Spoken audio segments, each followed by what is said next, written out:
Kun raadiyoo sagalee Ameerikaati.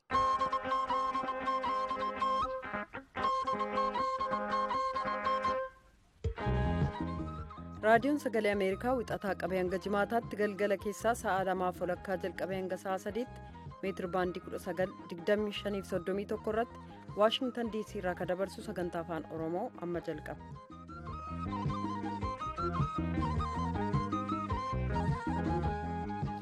Muddee 13 bara 2016 nagaan keenya bakka jirtan maratti sinaa gahuu dhaggeeffatoota keenya attamoltan keessummeessituun keessanarraa Antuu Jubee Horaati. Galchumsa nagaa Ansoora Halakeetti oduu har'a sanitti himaa oduu har'a qabnu keessaa Doonaald Tiraamp kan pirezidaantii Ameerikaa ta'eetiin filatamkan kaabinee hojii filachuu jira ministeera haajaa alaallee filate. Jaarmeen mirga gaazexeessotaaf falmu CPJ'n lakkoobsa gaazexeessota naannoo addunyaadhaa hidhaa keessa jiranii ifaa taasisee jira. Gabaasaa oduu keessaati. Koongiresiin Federaalawaa Oromoo hidhamuu Dr. Mararaa laalchisuun ibsa baaseera oduudhaa booda dhiyeessina. Galmeen jechoota Oromoo haaraan qophaa'uuf hojiin jalqabamee jira. Qophii waa'ee uummata Oromoo irratti itti deebina. Hanga xumura sagantaa keenyaatti nu waliin turaa jenna. Amma guutummaa oduuf sora. CPJ'n koreen mirga gaazexeessotaatiif falmitu barana gaazexeessota biyyi hedduutti ka'aa duriillee caala hidhamee jechuun gabaas baase. Gaazexeessota 259 jira jedha. Akka gabaas kanaatti tan irratti qunjittaayyeetti itti gaafatamaa CPJ damee Afrikaa dubbise jalanne. Addunyaa irratti gaazexeessota faana bu'anii hidhuu haala jabaan itti fufuusaa koreen mirga gaazexeessotaaf falmu yookaan CPJ'n akkaan kunis isa yaaddessuu ibsanii jiran. Itti gaafatamaan CPJ kadamee Afrikaa bahaa Mureetii Muteega keessumaa biyyootii akka Tarkii keessatti gaazexeessota irratti tarkaanfiin fudhatamu daran hamaa ta'uu ibsan. Afrikaa keessatti hojii isaanii waan gaggeessaniif qofa haalli itti gaazexeessonni hidhamanis ni jiru jedhan. Yes, so in the whole of Africa, Eritrea is the worst offender and we are very concerned because they've held journalists. Gaanfa Afrikaa keessatti gaazexeessota sadarkaa duraatti hamtuun Eertiraadha. Kanaaf sababaan gaazexeessonni maatii yookaan fira waliin ituu waliin argin haala isaanitti waggaa 10 caalaaf hidhamantu jira. Itoophiyaan sadarkaa lammataatti ittaanti. Waliigala sadarkaa ardii Afrikaatti yoo ilaalle garuu akkaan yaaddessituun Masriidha jedhaniiru. Haalli Somaaliyaa keessaa gaazexeessotaaf fooyya'uusaa ibsanii yeroo ammaa gaazexeessaan Somaaliyaa keessatti hidhame hin jiru jedhan. Haalli gaazexeessonni Itoophiyaa keessaa irra jiran yaaddessaa ta'aa dhufuu ibsuudhaan biyya keessatti iddoo adda addaatti mormiin uummataa yeroo ka'e kaasee kanneen marsariitii irratti barreessan yookaan buloogaroonni hedduminaan hidhaman jedhu. As you know, a lot of the independent media in Ethiopia was Itoophiyaa keessatti sabaa himaa walamni keessumaa sabaa himaan dhuunfaa haalli itti sosso'an erga filannoo bara 1997 as cufamuun isaanii buloogaroonni hedduun madda oduu akka ta'an godhee jira. Kanaafis qiyyaafanni hidhaa jala seenuu isaanii dubbatan. Mootummaan Itoophiyaa gocha kana hatattamaan akka dhaabu CPJ'n gaafatee jira. Haga ammaatti bara 2016 keessa gaazexeessaan tokko qofaatii hiikame lamammayyuu hidhaa jiru jedhan. Gaazexeessaa Tamasgen Dassaaleny maatii isaa eessa akka jiru kan hin beekne ta'uu murteegaan dubbatanii mootummaan gaazexeessaan kun eessa akka jiru akka ibsuufis gaafatan. Labsi yeroo hatattamaa as rakkoo hamaan akka jiru mootummaanis nama 11 irraan deebi'aa mootummaanis nama 11,000 hidhuusaa dubbataa jira jedhaniiru. Gama kaaniin waajjira mootummaa kan koominikeeshiniitiif ministeera akka ta'an obbo Nagarii Leencoo waa'ee gaazexeessota hidhamanii raadiyoo sagalee Ameerikaan gaafatamanii akka ibsanitti gaazexeessaan tokko itti gaafatamaaf dirqama isaa beekee kan hojjetu taanaan sababaan itti hidhamuuf hin jiru jedhan. Hidhameera taanaan deemsa mana murtiin ba'aa jedhan. Sanaan al gaazexeessota ofiin jecha haguuggii sanaan hojii fakkeessuu kanneen biroo warra hojjetan garuu hojii isaaniitu isaan baasaa jedhaniiru. Itoophiyaatti akka itti gaafatamtooti paartii Biluu paartii jedhanitti godin Walloo Kibbaatii fi godin Gujii aanaa Galaana Abbayyaa keessa deeggartootaaf miseensota isaanii hedduutti hidhamuu jira. Bulchiinsi naannoo ammoo namni seeraa ala hidhame hin jiru jedha. Malleskaachuu ammaatti Finfinnee erge tujube. Dura ta'an Samaayawii paartii obbo Yeshwaa Asaffaa akka jedhanitti labsiin yeroo hatattamaa utuu labsamiin dura miseensota isaanii 94 ta'antu hidhaman sana booda immoo 23 hidhamuu isaaniif kanas boordii qorannaatti iyyachuu isaanii dubbatan. Boordichis dhimma isaa qulqullaa'ee gadhiisamu erga jedhee booda kanneen hidhaman bakka hin beekamnetti geessamanii jedhaniiru. Namoota kanas eenyuyyuu dubbisuu akka hin dandeenye obbo Yeeshuwaas ibsanii jiran. Akka fakkeenyaattis itti gaafatamaa hariiroo alaa paartichaa akka ta'an obbo Abbaba Akaaluu erga hidhamanii booda haadha warraaf ijoollee isaaniillee arguu kan hin dandeenye ta'uu beeksisan. Hidhaa Walloo gama kibbaa keessatti amma jalqabe jedhan innaa ibsan jamaa walitti guuruudha. Hidhaan kun itti fufee jira jedhu obbo Yeeshuwaas. Labsii yeroo hatattamaas seeras jechuun rakkisaadha ka jedhan obbo Yeeshuwaas gaafachuun hin danda'amu, himannaan hin dhiyaatu, qorannaan hin jiru, bakka hin beekamnetti geessamu jedhaniiru. Obbo Yeeshuwaas haala yeroo ammaa jiru innaa ibsan paartii mormituu ta'anii ijaaramuun hedduu rakkisaadha jedhan. Godina Gujii gama dhiyaa kan naannoo Oromiyaaf qindeessaa paartichaa akka ta'an obbo Baddaluu Mangistuu immoo gumii waliigalaaf Finfinnee erga dhufanii booda miseensa paartichaa ta'uu isaanii qofaaf manni koo cabee qabeenyaan koo saamame haati warraa koos hidhamteetti jedhan jechuudhaan Mallas Kaachoo ammaa Finfinneerraa gabaaseera. Suudaan kibbaa ardhallee biyyum waraanaati namkum 8,500 dallama amantii kiristaana magaal waayituu Suudaan kibbaa keessa jiru baqate eegijii 7 asitti namni waraanaa walta baafase asitti namni akkanum baqachuu jira akka itti gaafatamtooti kaambii baqaa mana amantii kun jedhanitti jari kun aglaftii nagataatu tachumta ta'a. Kaambiin baqaa mana amantii tunin fuulisii durallee nama 29 itti baqateetiin jira. Suudaan kibbaa eegee akka biyyi bulchan irratti wal dhabanii asitti namni akkanum waladhuu jira addunyaalleen qarqaaruu jirti. Mozaambiik biyyattii siyaasaan isii miil gad dhaabatee zayitii guddoo qabaachuun addunyaa keessa beekamtu ta'anii jireenyi isii ammaan tan gad bu'aa deemuu jira. Mootummaan biyyi sun bulchu ka durii adoo paarlaamaan mari'achiisinuyyuu liqee fudhatee liqee sun amma baasuu dadhabee rakkoo guddoo ka'ee jira. Mootummaan liqee doolaara biliyoona 1 fi miliyoona 400 fudhatee horii kana jedhuuf keessa baasuu malee baasuu baatee jennaan rakkinni guddaa isa deemuu jira. Akka baankiin addunyaa jettutti liqeen tun guddina biyyi tana harka 6 qabxii 6 sila kabaraan eegatanii amma gara harka 3 qabxii 6tti gad buufte. Jireenyi isiilleen akkanum kasaaraa deemuutti jira. Investeerooti biyyi tanaalleen ganna dhufullee keessa biyyi sun keessatti hojjechuuf rakkina guddaa qabanii jedhu. Tammantan caqasuu jirtan tun raadiyoon VOA sagantaa afaan Oromooti. Manni murtii xaliyaanaa namicha biyya Tuniiziyaa ganna dabre keessa nama 100 garba Mediteraaniyaan keessa ficcisiisee jedhanii hidhaa ganna 18 itti mure. Akka manni murtii kun jedhutti nami hagan ga'u kunin waraana addunyaa lammeessoo asitti akkan bisaan keessa dhumate hin beeku. Nami balleessatti muran kunin Mohammed Ali Malekiiti. Seer malee bidiruu xiqqaatti nama 100 fa'aatee garba Mediteraaniyaan hin qaxxaamure silaa biyya Awurooppaatti isan geessaa jedhaa deemuu jiru.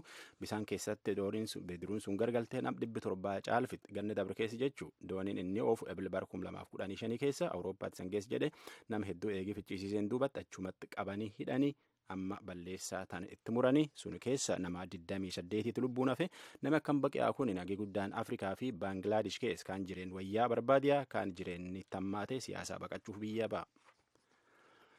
Doonaald Tiraamp ka pirezidaantii Ameerikaa ta'ee filatamkaanii dhiyootanaayyuu ministeerota hedduu filachuu jira. Ammallee nama hedduu wal dorgomsiisaa ba'e ministeera haajaa alaallee filate. Namni inni filate kun itti gaafatama guddaa dhaaba zayitiin addunyaa keessa beekamtu Exxon Mobil jedhani Rex Tillerson. Tillersoniin kun jaalaa pirezidaantii Raashiyaa guddaa ganna 15 caalu wal beekan ganna 41 itti gaafatama Exxon Mobil ta'eetiin hojjeta. Ameerikaa fi Raashiyaan duruu waan hedduun waliin beekan. Bulchiinsi Tiraamp ammoo Raashiyaa hariyaa tolfachuuf waan hedduun hojjechuu jirta. Tullee namni kun biiroo mootummaatiif siyaasaa keessin hojjenne kongireesiif miseensoti gargaraalleen filamiitii Tillerson kan falmuu jiran umtaateef falamaaf dhiyaata aduu namaa qortanu.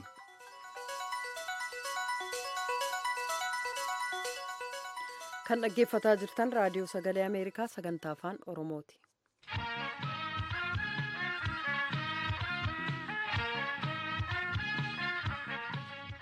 Paartiin Koongireesii Federaalawaa Oromoo Dr. Mararaan to'annaa jala oolfamuu kan ilaaleen ibsa baasee jira. Qabiyyee ibsichaa ittaanaa dura taa'an KFO obbo Mulaatuu Gammachuu jaallanneef ibsanii jiru kunoo. Dr. Mararaan hamma ammaatti jireenya isaa guutuu qabsoo Oromoo karaa nagaatiin deemsisuu irratti nama turedha.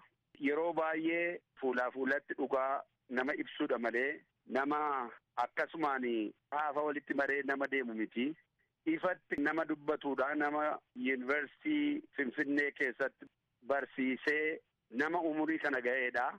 Ammas immoo waamichi gurmuu paarlamaa Awurooppaa irraa beekumsa isaa muuxannoo isaa waa'ee mirga namaa ilaalchisee biyya kana keessatti maal akka ta'aa jiru ibsa akka kennuu fi waamichi godhamee nama achi dhaqee achi deebi'ee dhufee ganama galee galgala nama hidhame kana wanti irratti fudhatame kun hundumtuu sirrii miti. Kanaatii fi cubbuu maleedha kan inni amma to'annaa jala oolee kun sirriitti ilaalamuutu isa gubbaa jira kan jedhudha. Eenyuudhaafidha ibsicha kan ergame moo uummata akka beekuuf?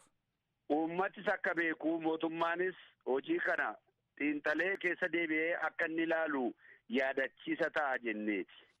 Muuxannoo yeroo darbeerraa yeroo laaltan kun ilaalcha mootummaan qabu waan jijjiiru isinitti fakkaataa?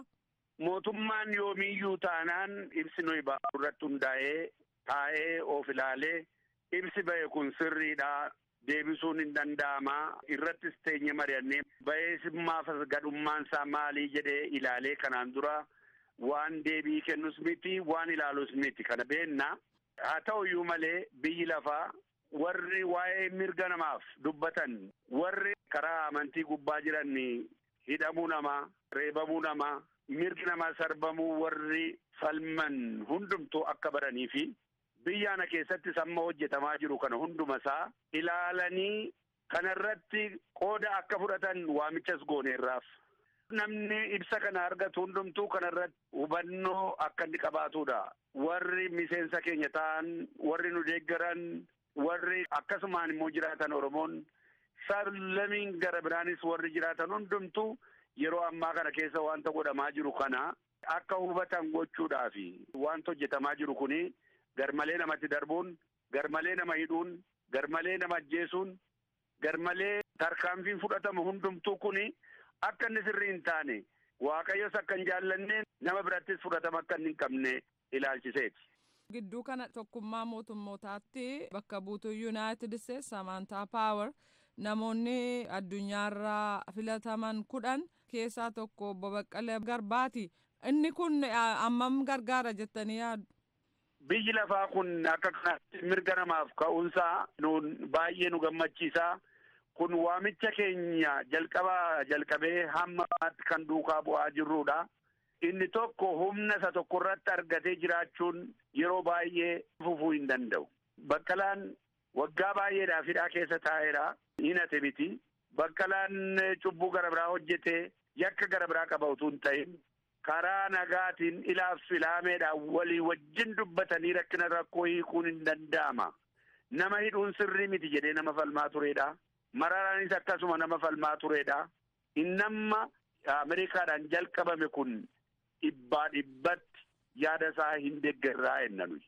Obbo Mulaatuu Gammachuu itti aanaa dura taa'aa KFO deebinaa laattaniif maqaa raadiyoo sagalee Ameerikaan hedduu galatooma. Anis galatoomin jedha. Waa'ee hidhamuu Dr. Mararaa Guddinaa kan ilaaleen waajjira dhimmootii koominikeeshinii kan mootummaa Itoophiyaa ministeera kataan Dr. Nagarii Leencoo raadiyoo sagalee Ameerikaaf ibsa kennaniin kan dubbatamaa jiru maaliif hidhamee ka jedhu malee dhimminni itti hidhame maali jedhee ka gaafatu hin jiru jedhani.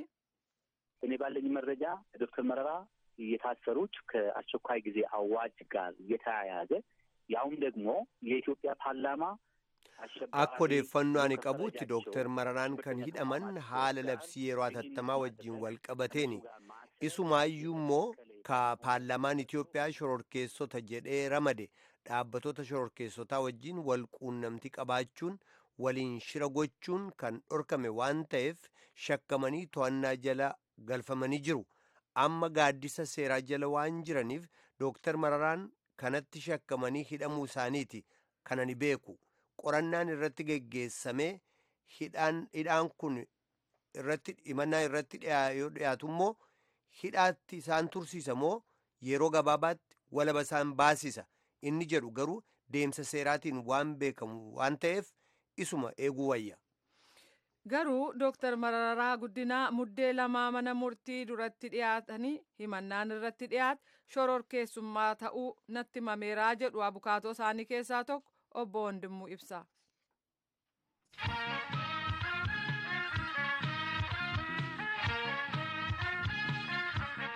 Sa'aatii nama galgala keessaa 2:45 as nu biraa immoo waaree booda sa'a 12:45 ta'eera. Amma dabareen ka sirbaati.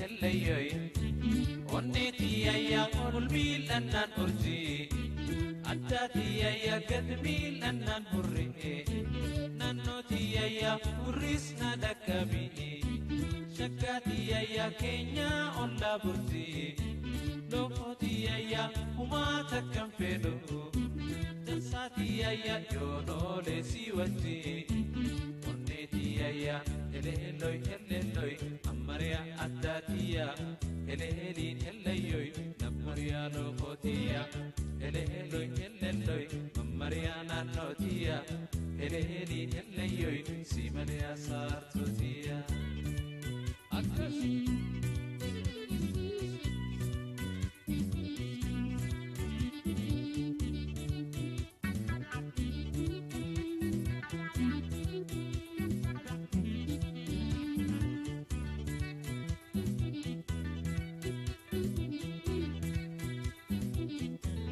onneetiyayya silaasi waa ersa addaatiyayya warri keeysan eeysa naannootiyayya ammoo nan jaalatu dansaatiyayya buunaa na kuusisa loomootiyayya osoo na jaalate shakkaatiyayya sumaa na fuusisa onneetiyayya eleelloy eleelloy Mahadi Sheekaa walleessaaf hedduu galateeffanna.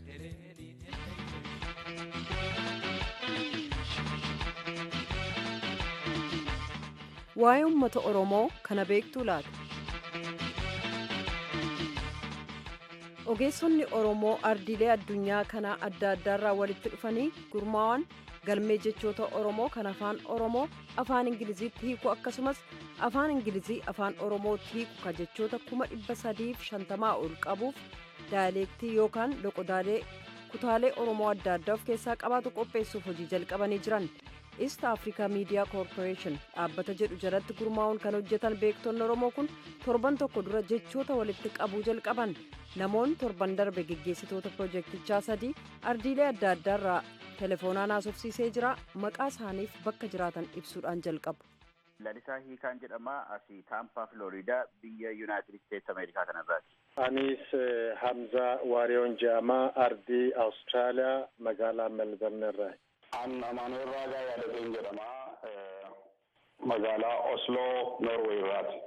Marii kana geggeessuudhaaf eeyyamuu keessaniif dursee sadan keessanuu galatoomaan jedha. Piroojeektii afaan Oromoo Maltaay Daayileektikal Piroojeekt jedhu kana jalqabuudhaaf maaltu isin kakaase? Mee obbo Amaanu'eel irraan jalqaba. Tole galatooma rakkoo qabatamaatti afaan Oromoo irratti mul'atu irraa kaaneeti kan gara piroojeektii kanaatti ceenee muuxannoo adda addaa kallattii barsiisuutiinis yeroon yuunivarsiitii Jimmaatti barsiisaa ture wantoota mul'ataa turaniif qorannoolee dubbifnu kan irratti hojjetaa turre irraas waan qabatamaatti argina irraa kaaneeti. Keessumaa rakkoo afaan Oromoo qubeessuu dadhabuu labata ammaa kana yookaan jenereeshinii ammaa kana furuudhaaf furmaata ta'uu danda'a jedhu irratti yaadneeti. Inni gara biraan immoo afaan Oromoo yeroo kanatti waan ta'eetiin jiru. Sababa kanaaf gaaffii adda addaatu ka'aa wal hubachuu dadhabuutu jira. Inni sadaffaan immoo fedhii namoonni afaan Oromoo hin beekne odeeffannoo afaan Oromootiin barreeffamanii marsariitii adda addaa irratti kallattii adda addaatiin gadhiifaman hubachuuf yaalii godhanii garuu tiraansileetarii dhabuu isaanii irraan kan ka'e afaan hedduutti kan hiiku dhabamuun suni rakkoo bu'uuraa ta'e waan nutti mul'ate isarraati gaafa. Obbo Laliisa kanarratti waan dabalatan qabdu yoo ta'e dabaluu dandeessu yookaan gara gaaffii kiyyaattaa nuttan dabra. Eeyyee anis egaa waa'een afaan Oromoo kun egaa durumaa kaasee paasikooti. Garuu keessumaati immoo biyya Ameerikaa kana abbootiin taayitaa asii itti dhiyaadhee wajjin hojjedha. Uummati isaa afaan isaaniitiif biyya isaaniitii fi saba isaanii guddisuudhaaf hammam akka isaan hojjetan waan argee fi kunis kan humsoonaa ta'eetu Amaanu'eel kan afaan namoota tokko tokko wajjin ilaallee itti kaane jechuudha. Isin bakka adda addaadha kan isin jiraattan. Obbo Amaanu'eel biyya Noorweey jiraattu, obbo Hamzaan immoo Awustiraaliyaadha kan jiraattanii, obbo Lalisaan as Yuunaayitid Isteetsi Floriidaa keessa kan jiraattan. Akkamitti walitti dhufuu dandeessan? Akkamitti jalqabdan sagantaa kana? Mee obbo Amaanu'eel irraan jalqaba. Duraan dursee Lalisaadha wajjin kallattii garaagaraatiin hojii wal fakkaatu fakkeenyaaf piroojeektii afaanota Afrikaa irratti dhaabbata East African Media Corporation jedhamu jalatti walii wajjiniin dalaguu fi propoozaalii xumurree hojiitti galaa turre isa keessatti kan dhimma afaan Oromoo kana irratti dubbannee walitti fiduu dandeenye. Isaan dura garuu lalisaa wajjinis hiriyaama turre hedduu wajjin wal quunnamaa hojii hawaasummaa kana walii gadi deemee wanti hojjetu baay'eetu jira. Hawwii wal fakkaatu qabaachuu keenya dhimma uummata Oromoo irratti walitti dhufnee mari'achuuf dandeenye jechuudha. Kanarratti waan jettan qabdu obbo Lalisaa. Anis akkuma obbo Amaanuel amma jedhe rakkina Oromoo kana kallattii adda addaatiin irratti tokko hojjetamaa jira. Garuu kan afaan Oromoo kun almost namni irratti hojjetu hin jiru waan ta'eef kakaanee itti daballees immoo Hamzaanis immoo dhufee nutti dabalamee yaada kana babal'isnee kaanee jechuudha. Gurmuun piroojeekticha geggeessitan meeqa taatu amma lakkoofsaan? Lakkoofsi gurmuu kanaa gaa amma kan jiru gara 15 hin taanaa iddoo 4tti hiramee jira. Inni tokkoffaan garee warra geggeessitootaati yookaan maaneejimentii warra jedhanii, innis immoo dura taa'aa daayirektarii qorannootii fi guddinaa yookaan immoo research and development kan jedhu qabaa. Akkasumas immoo damee gogessa quunnamtiiti. Inni lammataa immoo damee seeraa keessatti warri hojjetan jiru. Inni sadaffaan immoo advisory boardiin jiru. Inni kaan immoo scientific committee warra jedhamanidha jechuudha. Warri scientific committee kun immoo qorannoo geggeessuu akkasumas immoo sooftuweerii adda addaa irratti hojjetu jechuudha. Kanaaf garee gurguddaa 4tu jira. Achi keessa immoo namoota adda addaa hammatanii jira jechuudha. Dikshiinarii kana kanneen ammaan dura maxxansamanii turanirraa maaltu adda godha jettanii yaaddu? Mee waa'ee faayidaa isaa dhaggeeffattoota keenyaaf ibsaa. Obbo Hamzaa.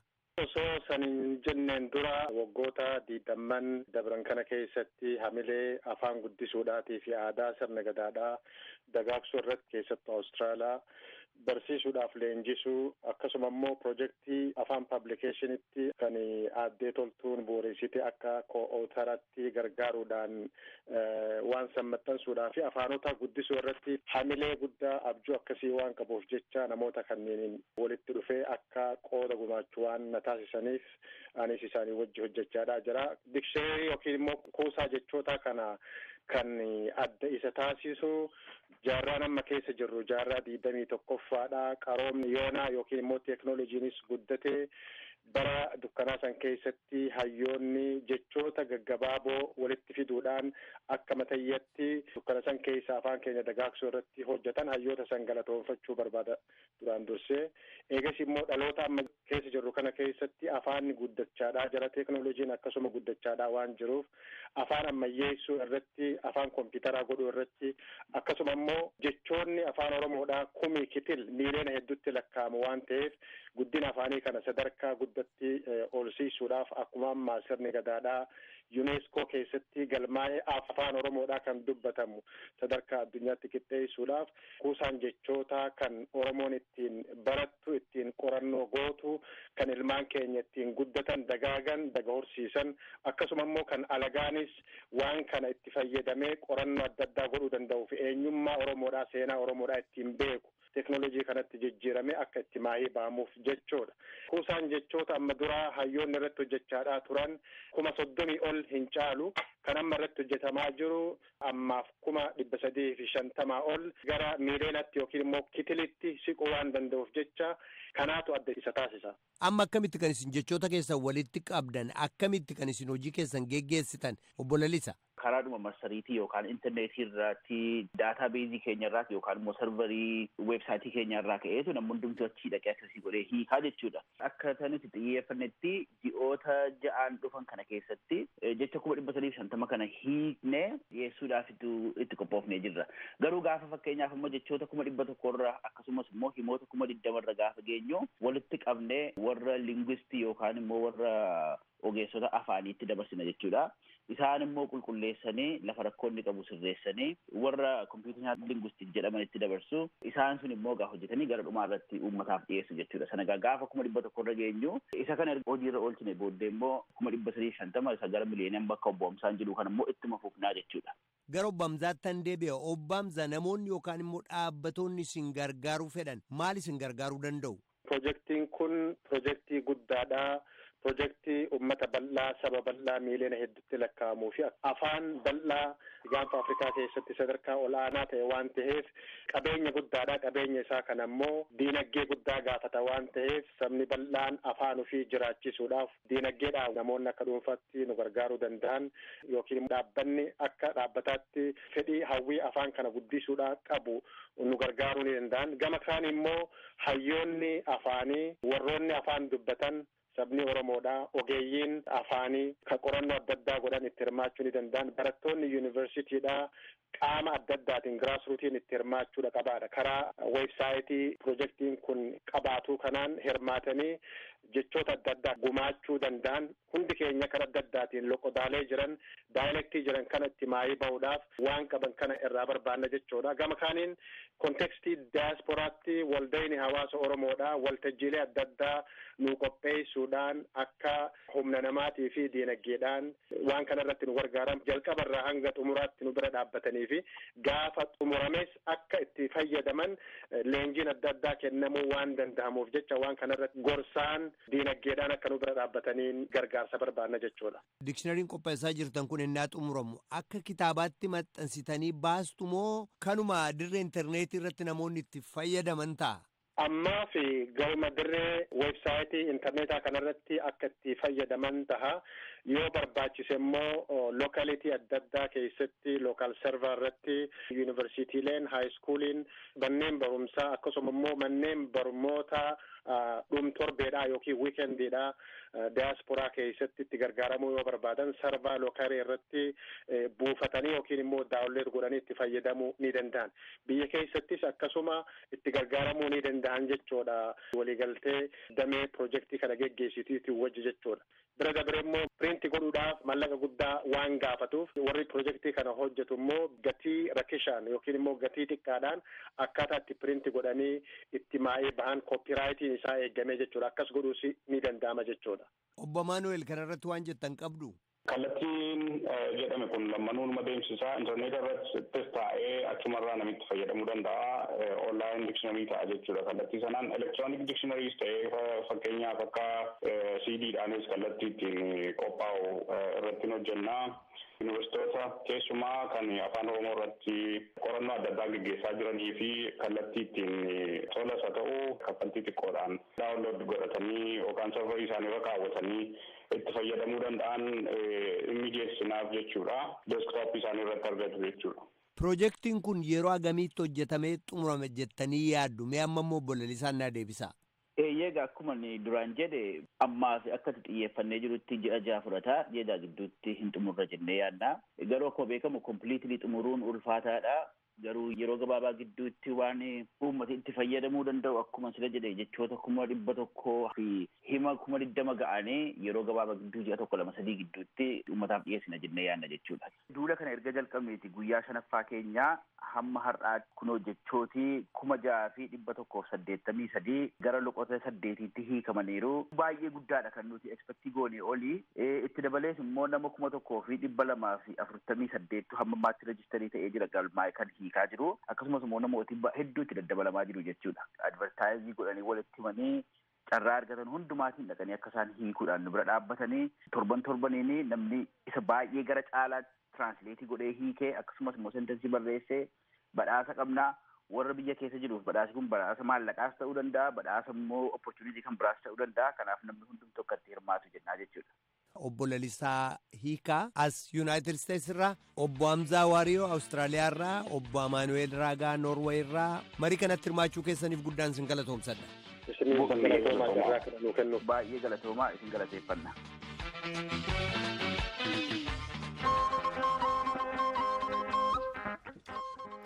raadiyoon sagalee ameerikaa galgala keessaa sa'a 2:00 jalqabee hanga sa'a 3tti meetir baandii 19 yookaan kiiloo heerzii 15,700 irratti meetir baandii 25 yookaan kiiloo heerzii 11,900 11,965 12,110 akkasumas 12,140 irratti meetir baandii 31 yookaan kiiloo heerzii 9,485 9,755 irratti wixataa hanga jimaataatti qophii afaan oromootiin dabarsu irratti raawwata.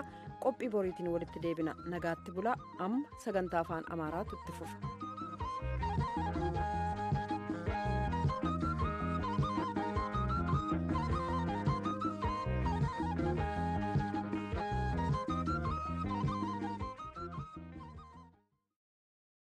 The voice